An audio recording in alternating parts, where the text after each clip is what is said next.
হযরত মালিক ইবনে দিনার রহমতুল্লাহ আলাইহি দামেস্ক নগরীর একজন ধনী অধিবাসী ছিলেন।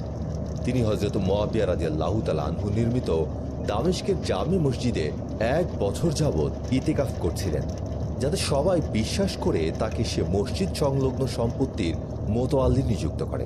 এ মনোবাসনা নিয়ে তিনি সর্বক্ষণ মসজিদে নামাজ ও ইবাদতে মশগুল থাকতেন, অথচ মনে মনে নিজেকে মুনাফিক বলেই জানতেন।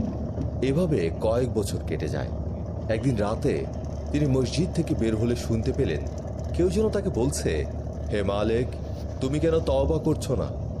এ কথা শুনে হযরত মালিক ইবনে দিনার রহমতুল্লাহ আলাইহি খুবই বিচলিত হয়ে ভাবতে লাগলেন, 1 বছর যাবৎ কপট ইবাদত করছি, ইখলাসের সাথে কিছুই করলাম না। এ অনুতাপ করতে করতে সে রাত থেকেই সরল মনে আল্লাহর ইবাদতে লিপ্ত হলেন।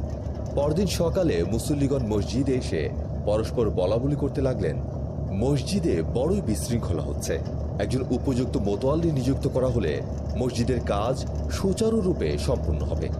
মালিককে ছাড়া আমরা অন্য কাউকে এ কাজের উপযুক্ত বলে মনে করি না। তারপর সবাই একমত হয়ে হযরত মালিকের খিদমতে উপস্থিত হয়ে মোতোয়াল্লির পদ গ্রহণ করতে অনুরোধ করলে তিনি মনে মনে বলতে লাগলেন, হে আল্লাহ, 1 বছরকাল মুনাফিকের মতো তোমার ইবাদত করেছি, কিন্তু কাউকে আমার প্রতি একবার দৃষ্টিপাত পর্যন্ত করতে দেখিনি। আর মাত্র একটি রাত সরল মনে ইবাদতে মশগুল ছিলাম বলে তুমি মোতোয়াল্লি পদ প্রদানের জন্য লোকদেরকে আমার কাছে পাঠিয়েছ। আমি তোমার রহমতের কসম করে বলছি, এখন আমার সে আকাঙ্ক্ষা আর নেই।